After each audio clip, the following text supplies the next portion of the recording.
You're watching Judgy Tales, where real stories, real dramas, and real judgments are relentlessly exposed. Here, we don't just tell stories, we dissect, we listen, and we judge. Because in this world, sometimes justice doesn't come from a court of law, it comes from karmic retribution. And today, you're about to hear one such story. Imagine this. You're a hard-working student from a poor family. You've dreamed of going to college since you were a child, not to show off, but to change your life. You've avoided parties, you've avoided competition, you've saved every penny from scholarships, part-time jobs, and your father's generous support, all for your college dream. But in your senior year of high school, you discover that your entire college fund, the money you and your father had saved for years, has vanished. And the culprit? It's none other than the woman you once called stepmother. She didn't just steal your tuition money. She used it to help her stepdaughter pursue her dream of becoming a fashion designer in Europe. Yes, you heard that right. The money you worked so hard to save for a bright future was taken away and sent to her daughter so she could live a life of luxury in Italy. And when you confronted her, they didn't even apologize. They laughed at you, telling you to be more realistic and not everyone needs a college education to be successful. At this point, you would think the story would end in defeat. But no. Our protagonist refused to give up. Instead of giving in, she swallowed her pain and made a plan. No one expected that many years later, at one of the world's leading fashion companies, the poor girl would walk into the office again. This time not to apply for a job, but to recruit someone. And who was waiting outside the interview room? It was the golden daughter of her stepmother, the one who had once stolen her future. And then, as she walked in, dressed in a powerful black suit, her cold gaze sweeping the room, a receptionist whispered, "Welcome back, Madam CEO." Today's story is more than just revenge, it's a lesson in resilience, justice, and the truth that cannot be buried forever. When injustice strikes, your back may be against the wall. But if you hold on to your faith, your career, and your intelligence are the most powerful weapons of retaliation. And if you find this story worthy of a lesson, you're in the right place. Judgy Tales is more than just a storytelling channel. It's a place where we dissect moral dilemmas, cinematic punchlines, and, occasionally, tear-jerking moments. From Am I the A-hole? Stories to crazy confessions, office drama, toxic relationships, and dark secrets exposed, every week, we bring you the real, unvarnished, unadulterated stories for you to listen to and judge for yourself. Are you ready? Join me as I embark on my story. She stole my college fund, so I took her dream job. My name is Eliza. And before everything took a series of unexpected twists, I was just a regular girl growing up in a modest home in the suburbs of Midwestern America. My life wasn't glamorous. I didn't have my own room, I didn't go on summer trips like my friends, and sometimes we had to use food stamps to get through the week. But one thing I always had was my father's faith and a clear goal: to go to college, get a steady job, and escape the cycle of poverty that my mother once called the fate of lower-class women. My mother died when I was 9 years old from complications after a botched surgery. My father, David, was a mechanic. He was a gruff, quiet man, but dedicated. After my mother died, he worked double shifts, even 3 shifts a day, to support me and save every penny for what he called a college fund. Not because he forced me to succeed, but because he wanted me to have a choice he never had. I remember the times he brought cold rice to work, refused to buy a new coat in the bitter cold of winter just to put a few more dollars into my savings account. For him, it was more than money, it was hope. When I was 15, our lives changed. A woman named Sandra, an old acquaintance of my father's, appeared.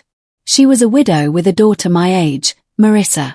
She was smart, sweet, and seemed to know how to make a lonely man like my father feel appreciated. Within a year, they were married. At first, I didn't think anything bad of her. I thought maybe my father deserved to be happy. I even tried to befriend Marissa. She was pretty, well-dressed, well-spoken, and always knew how to make herself stand out from the crowd. But I soon realized that I did not belong in that new family. The small house was now divided into 2 parts. One half was the old, simple space of my father and I. The other half was the pink world of Sandra and her mother. Expensive perfumes, designer clothes, organic food, and conversations I could never understand. Sandra always smiled, but her smile never reached her eyes. Every time I sat down at the dining table with them, I felt like a stranger. Marissa was more subtle. She did not criticize me directly, but always did it sweetly. "Oh, Eliza, you still use an old phone? How cute." Or community schools have their own value, don't they? Seemingly harmless comments that cut like a knife into my self-esteem. My father didn't seem to notice, or didn't want to. He was too tired, and perhaps he believed that having a new family would help me not be alone. I didn't want to worry him, so I kept quiet. I worked at a bakery near our house after school, saving every penny.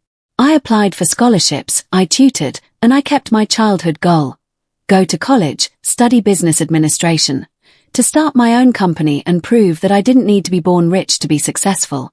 By the time I was in 12th grade, my dream was within reach. I had been accepted into a prestigious university on a partial scholarship. The savings account my father had opened in my name had grown to nearly $28,000, enough to cover 4 years of school if I continued to work part-time and save. I remember the day my father hugged me, his voice trembling as he said, "You did it. Your mother would be so proud." It was one of the few times he showed emotion. But just a few weeks later, everything fell apart. When I went to the bank to transfer my tuition, I found that my account only had $43 left. I thought the system had crashed. I sat there for almost an hour, shaking, until the polite but emotionless bank employee showed me the statement. The entire amount had been withdrawn in multiple transactions, starting 3 months ago. Who withdrew the money? Sandra. Without warning. Without consulting me or my father. She was a co-owner of the account because my father had naively added her name to make it easier to manage the family finances. I ran home, almost hysterical. I confronted Sandra at the dinner table. She didn't deny it. She even calmly drank her wine and said, "Oh, Eliza, you won't need the money right away, and Marissa has the opportunity to study fashion in Italy. You'll understand when you're older, it's wise to invest in someone with potential." I had never felt so invisible. I turned to my father. His face was white. He didn't know. Sandra had hidden it from him, forged the signature, made up all sorts of lies. He stood there, speechless. He wasn't angry at me. He was angry at himself for letting this happen. And I was angry at the world. And Marissa. She didn't feel guilty. She posted pictures of herself in Milan, dining in fancy restaurants, studying with young designers, and wrote philosophical captions about living your life to the fullest. She even sent me a message: "Sorry if it's unfair, but who says I'm not better at making an impression than you?" I didn't respond. I deleted Facebook, closed my Instagram account. I couldn't go to school as planned. I transferred to a small community school, worked during the day, studied at night. I don't blame my dad, he did his best. But from that day on, I vowed one thing: I would not let them win. I started from scratch. I took additional certifications, transferred to a public university when I had enough credits. I took an unpaid internship, and climbed the ladder at a startup. I worked day and night. While Marissa was getting funding to live her dream, I stayed up all night writing proposals. While she attended Fashion Week, I ate instant noodles and learned coding to be in charge of an e-commerce platform. And 7 years after that college fund robbery, I found myself CEO of one of the fastest-growing tech-enabled fashion companies on the West Coast. I wasn't just at the top, I was the majority owner. I had forged my own path, not with stolen money, but with the anger I had turned into motivation. And then, the fateful day came, the day I met Marissa again, but this time not as the poor stepsister, but as the person she had to ask for a job. And everything that happened after that. You wouldn't believe it. But before we get to that, you'll understand why I can't forget. Why I have to tell it. And why injustice is just the beginning, but how we respond to it is the story worth judging. Do you remember who I am? I am Eliza, the daughter of a mechanic, the one who was once called the poor dreamer. And now, I am the one who decides whether other people's dreams are allowed, or not. I can still remember the moment everything started to fall apart as if it were yesterday. It was a spring afternoon, nothing special, soft sunshine, birdsong, and I had just finished my shift at the bakery. I rode my bike home, feeling elated because I had just received an official acceptance email from my dream university.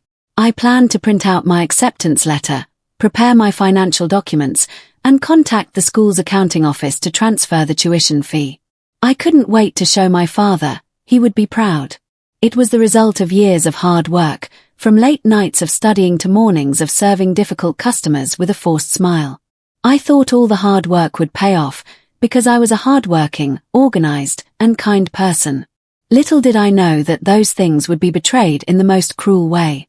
When I went to the bank the next morning to transfer money from my college fund, a joint savings account in my father's name and mine, I wasn't nervous. I was even dressed up and carrying the old notebook where I'd recorded every penny I'd contributed over the years. But when the teller told me there was less than $50 left in the account, my heart stopped. I forced a smile and asked to double-check. They confirmed, no system error, no mistake. I asked for a detailed statement. And then, the transactions came, a series of withdrawals over the past 3 months, totaling more than $27,000, transferred to another account. The final beneficiary's name was clearly visible, Sandra Miller, my stepmother. I don't remember leaving the bank. All the sounds were muffled, all the images blurred. All I know is that when I got home, Sandra was sitting in the living room, a glass of white wine in her hand, watching a fashion show. I walked in, tossed the statement on the table. She glanced at me, unfazed. Oh, you knew. It's a shame you had to find out that way. No e palegui. Nos cham. Just the casual tone of someone who had just drained my future like a glass of cold water. I screamed, asking her what she did with the money. She shrugged. Marissa needed the money to get into Milan Fashion Academy. A great opportunity. She has talent. I was just going to study business at a normal university. I could borrow money, work, take my time. She looked at me like I was a selfish child, like it was my fault for being angry about having my future stolen. I felt sick. She didn't just take my money, she took my dream, and then smiled with a brazen justification that Marissa deserved better. I ran to find my father. He was in the garage, sweating, changing a tire for a customer. I couldn't hold back my tears as I handed him the statement. He was silent for a long time.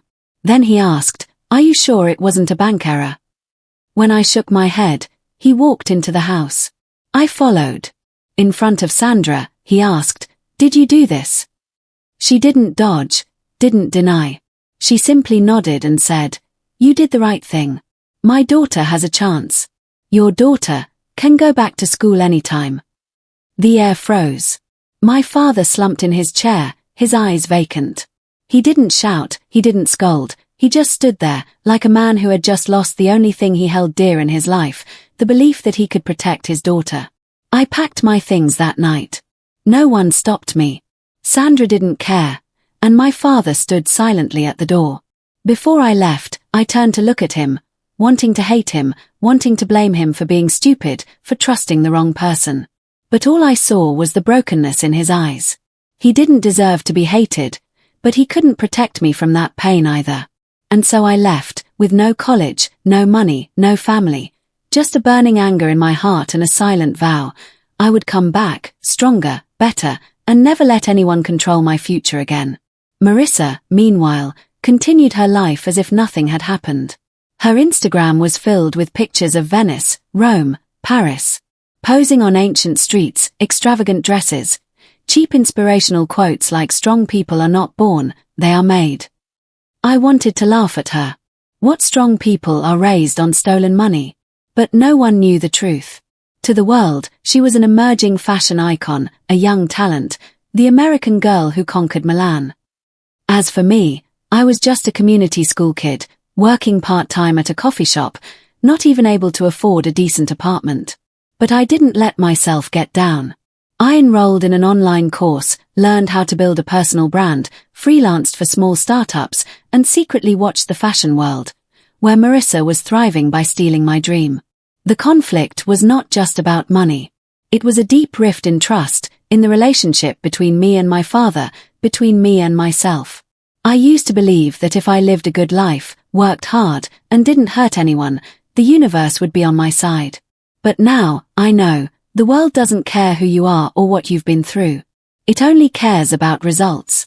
And if I don't take back control, I will forever be a victim. That's when I stopped crying and started learning how to fight. Not with fists, not with childish hatred, but with a plan. I set a 5-year goal. I worked relentlessly. I got a full scholarship to go back to school. I did projects for small companies, climbed the ladder to management. I started connecting with people in the fashion industry, from the tech side.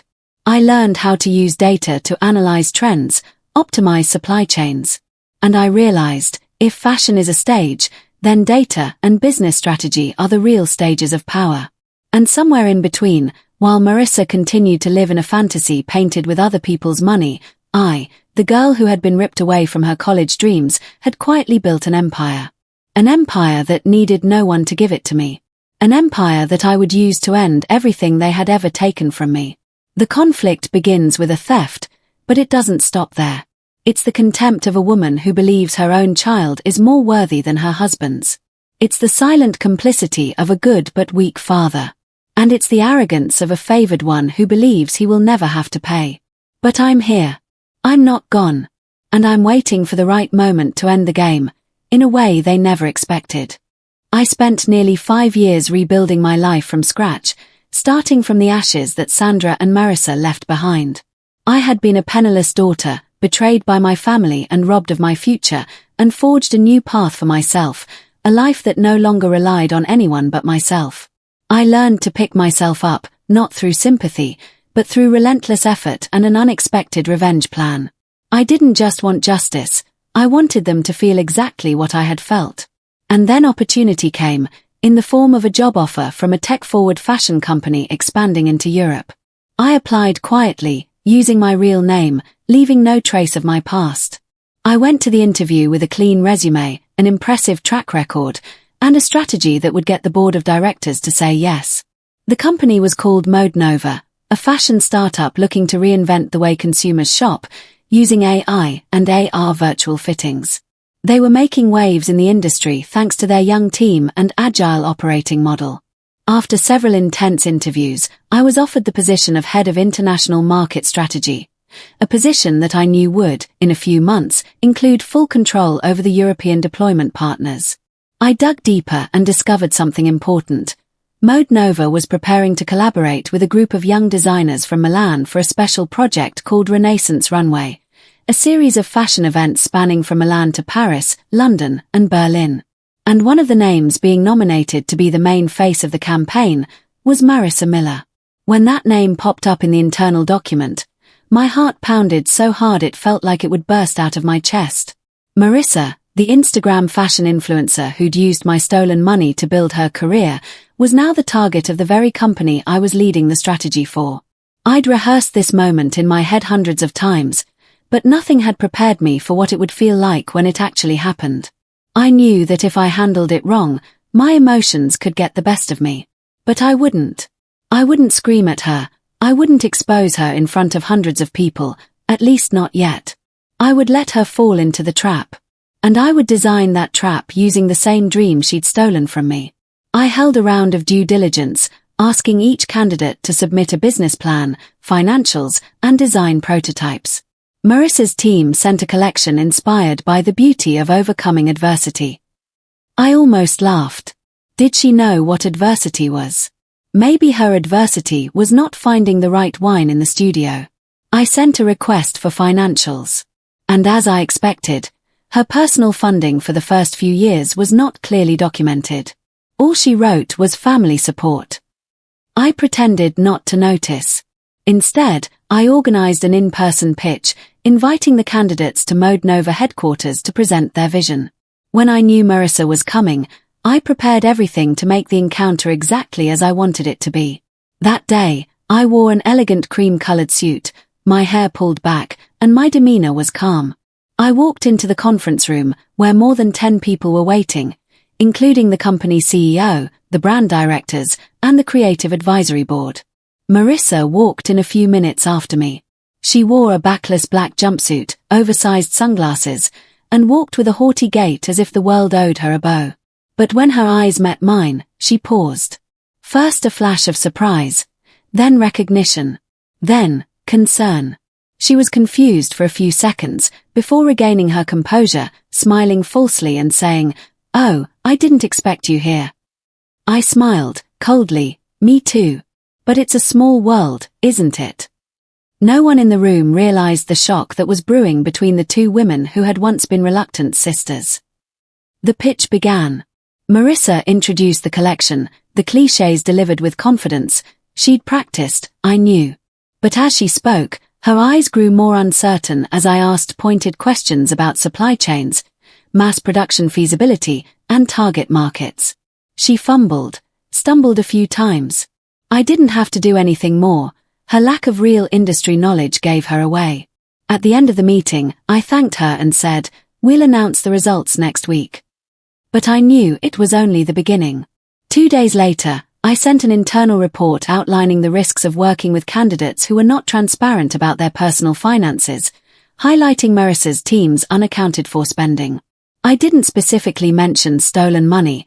I simply asked, are we sure this is the right model to represent a campaign that inspires integrity and sustainability? The board agreed. Marissa was cut from the final list. No explanation, just a cold email rejection. That night, I got a text message from Marissa's old number. "Is that you?" I didn't reply. But the next morning, I got another email from Sandra.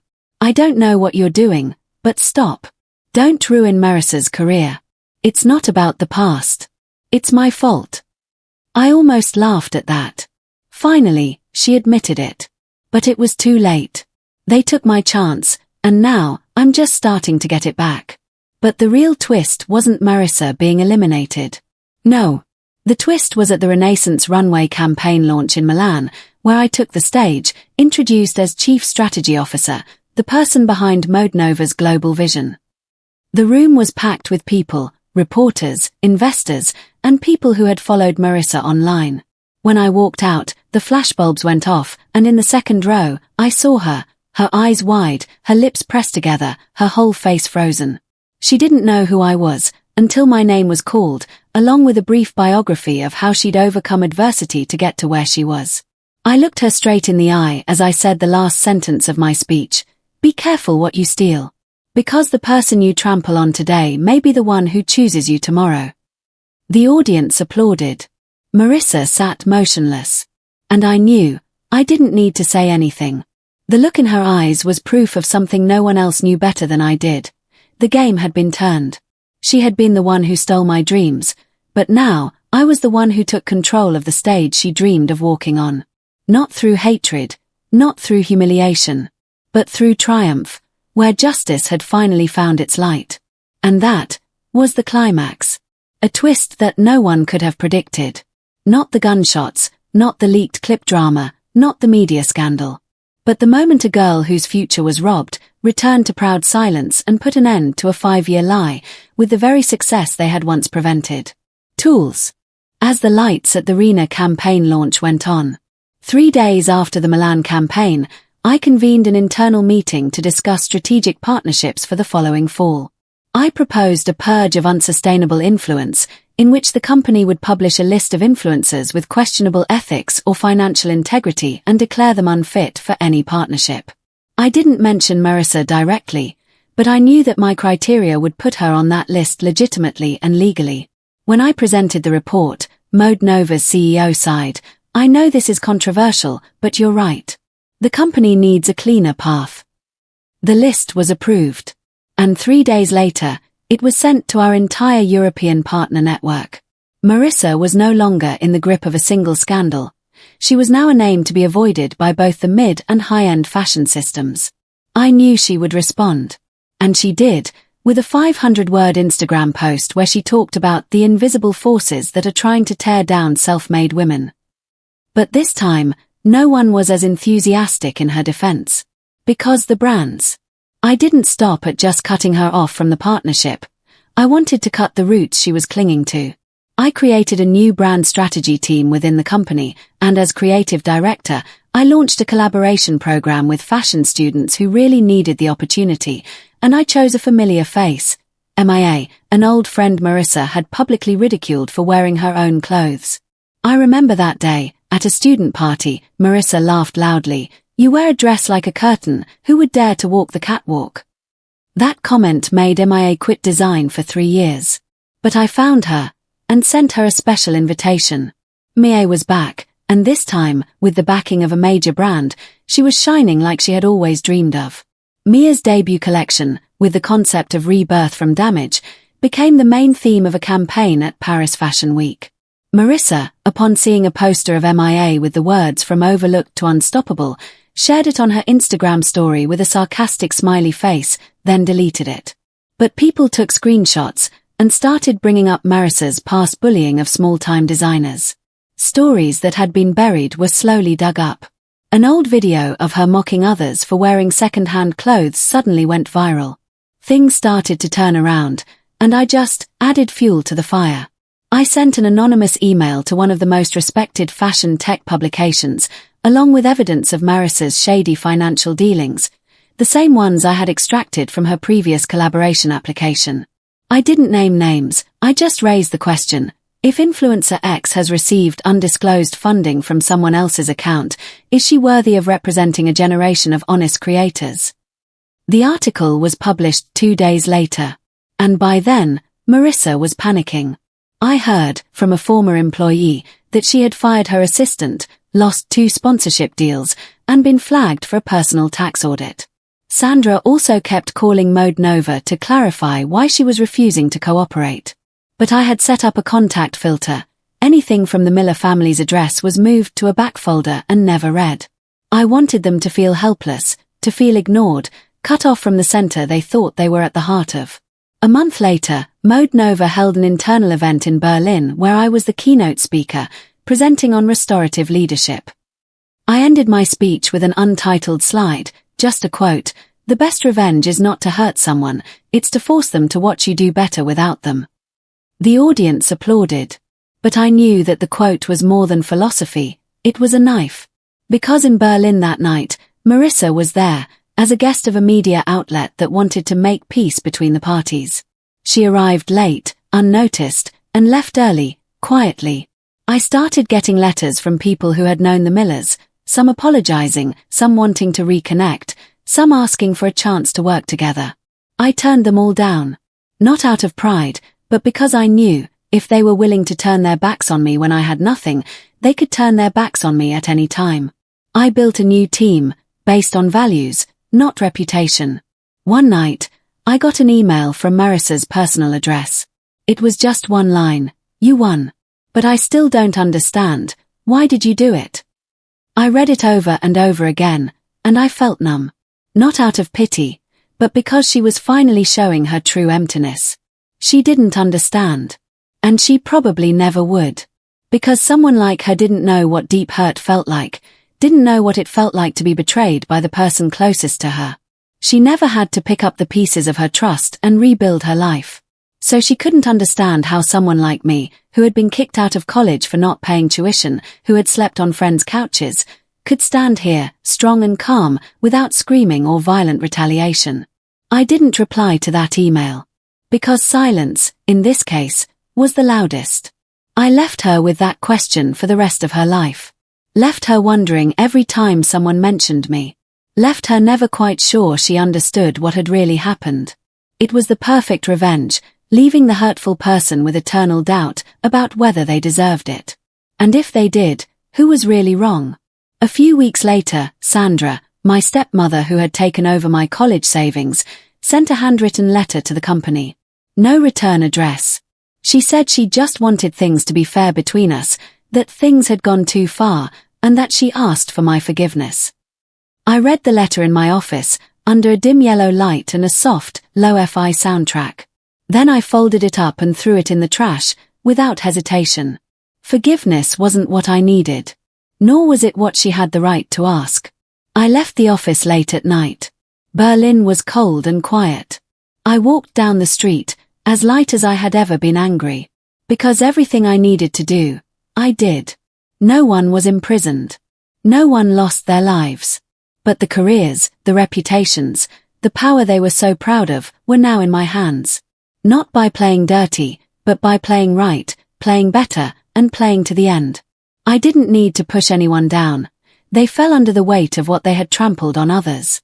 And in the rubble they left behind, I built a throne for myself, with bricks and stones of faith, strength, and a ruthlessly perfect plan. That's revenge. Not a punch. A lift up high, and then watching them fall, hands free. My story of life, betrayal, and revenge with Marissa ended not with a violent attack or a bitter confrontation, but with a profound awakening and a lesson that I want to share with everyone, especially those who have felt cheated, abandoned, or undervalued. When the dust settled, I realized that not all revenge is born from hatred or resentment. Sometimes, it is simply the way we stand up, protect ourselves, and rebuild the life we deserve. In the process, the most important thing is not to bring others down, but to find ourselves, our inner peace, and our unassailable self-respect. I went through the darkest days of my life when I saw my future money being robbed, when I saw my loved ones turn their backs and lie, but in the end I understood one important thing. Pain can break us, but determination will make us stand up stronger. When I look back on this journey, I realize that the revenge I chose was not to satisfy a momentary anger, but a vital lesson in the power of perseverance and character. It was a way for me to take back control of my life, to create a new path without relying on the past or the help of people who do not really deserve it. One of the messages I want to send to those who are hurting is, never lose faith in yourself. No matter how harsh the circumstances are, no matter how much people take away from you what you thought was everything, the strength inside each person always exists. It does not depend on money, status, or recognition from others. When I decided not to forgive those who had hurt me, it was not out of jealousy or hatred, but to protect my soul from further damage. Forgiveness should only come when you are truly ready, and not out of obligation or social pressure. There are relationships that must end so that we can continue to move forward. I also realized that no one has the right to determine your self-worth, and no one can make you small unless you allow it to happen. Life is unfair, and that is inevitable, but we can choose how to react to it. I chose to stand up, turning the wounds into strength to build the future. This story is also a warning for those who like to play with the trust and sincerity of others. Selfishness, greed, and jealousy will only drag them down, while the brave person who knows how to rise up will always be the final winner. I hope that those who read this story will think twice about how they treat their family, friends, and even those who have helped them. Sometimes, just a small action, a careless word can destroy the trust and hope of others. But don't forget that it is those wounds that can inspire us to grow and become stronger. Life is a series of challenges and opportunities. We cannot control everything, but we can control how we react. I chose to react with resilience and wisdom, not with hatred or violent revenge. That is the biggest lesson I got from this story. Revenge does not have to be an act of hurt, but can be a way to overcome and prove to yourself and the world that you deserve better. When I stand on the pinnacle of success today, looking back on the journey, I am grateful for those hardships and pains. Because they have shaped me into the woman I am, who has the strength and wisdom to never be defeated. I hope that this story will not only be a personal experience, but also an inspiration for those who are struggling in the darkness to find the light. Keep your faith, keep your integrity, and dare to stand up for yourself. In the end, the sweetest revenge is to live a life where no one can ever bring you down again. That is true victory. If you've made it this far, I'm sure this story has touched a part of you, whether it's about injustice, pain, or the strength to overcome seemingly insurmountable odds. Each story on Judgy Tales is more than just a shocking story or social media drama. It's a life lesson, a profound look at human nature, the complex relationships, and the moral decisions we all face. And I hope you take away something valuable from it, not just for entertainment. If you found today's story, she stole my college fund, so I took her dream job, to be worth pondering. If you felt the justice in the way the people in this story fought to regain their rights and respect, then please give the video a like. A like is not just a simple encouragement for me, the storyteller, but also a sign that you are with profound messages, stories that have real meaning. It is also a way for you to spread messages of justice, courage, and perseverance to more people. People who may be going through similar situations, needing a ray of hope or a lesson to change their lives. Also, if you're not already a member of the Judgy Tales community, I really hope you'll hit that subscribe button now. Because subscribing isn't just about following the channel. It's your commitment to yourself that you won't miss out on the emotional stories and real-life situations that I'll continue to bring you. Every week on Judgy Tales, new stories come from Reddit, a collection of honest accounts, heated debates, and perspectives that will make you rethink your moral values. When you subscribe, you officially become part of a community of people who love to listen, love to argue, and love to feel deeply about human nature. But don't stop at subscribing. Remember to turn on the notification bell so that every time a new video appears, you will be the first to know. In today's noisy world of social media, staying focused on valuable content is sometimes not easy. Many times when a new video comes out, you miss it just because you don't receive timely notifications. With the notification bell turned on, you can rest assured that all the latest stories, dramas, lessons, and most genuine moments will come to you immediately, helping you stay updated and not miss the opportunity to discuss and share your thoughts with the community. This is also the way you show the strongest support for the channel, so that I can continue to invest more in quality, attractive, and meaningful videos. Also, I'd love to hear from you in the comments. A story only comes alive when it's heard and responded to. Your thoughts on the characters, the decisions they make, or yourself, if you've ever been in a similar situation, are important. Share your opinions honestly and respectfully to create a positive discussion environment where everyone can learn from each other. I always read and appreciate your comments, and sometimes you can inspire the next videos. So don't hesitate to express your opinions, ask questions, or share your personal experiences. This is where we connect, not just as storytellers and viewers, but as a genuine and understanding community. If you like this video and want to see more stories like it, please help me share it with your friends and family. There are many people out there who may need a word of encouragement, a little empathy, or a lesson to change their lives. A small share button is enough to spread the power of real stories, real experiences, and help build a more meaningful community where people learn and grow together. I believe that each story on Judgy Tales has the power to change people's perspectives, and you are the one who contributes to bringing that power to more people. I understand that everyone has a different way of receiving stories. Some people like to listen and ponder alone, some people like to debate and argue. No matter what type you are, interacting through liking, subscribing, ringing the bell and commenting is how we connect and create a meaningful journey together. And I always want this channel to be not only a place for entertainment, but also a place for you to find your voice, be understood, and be inspired to live a life that is true to your values. Thank you for taking the time to watch and listen. Your support is what motivates me to continue to dig up real, controversial, and emotional stories from Reddit, to bring you a viewing experience that is not only interesting but also worthwhile. Remember, every like, every subscribe, every comment, and every share is a step toward making Judgy Tales a stronger community where truth is respected and justice is spoken. See you in the next stories, where we listen, judge, and share candid thoughts about life, people, and the difficult decisions we all face. Don't forget, Judgy Tales is more than just a YouTube channel. It's a place where you can find empathy, fairness, and truth. So again, if you find this story meaningful, please don't hesitate to like, subscribe, and turn on the notification bell. You are an essential part of keeping this story alive and growing. Thank you, and have a great day.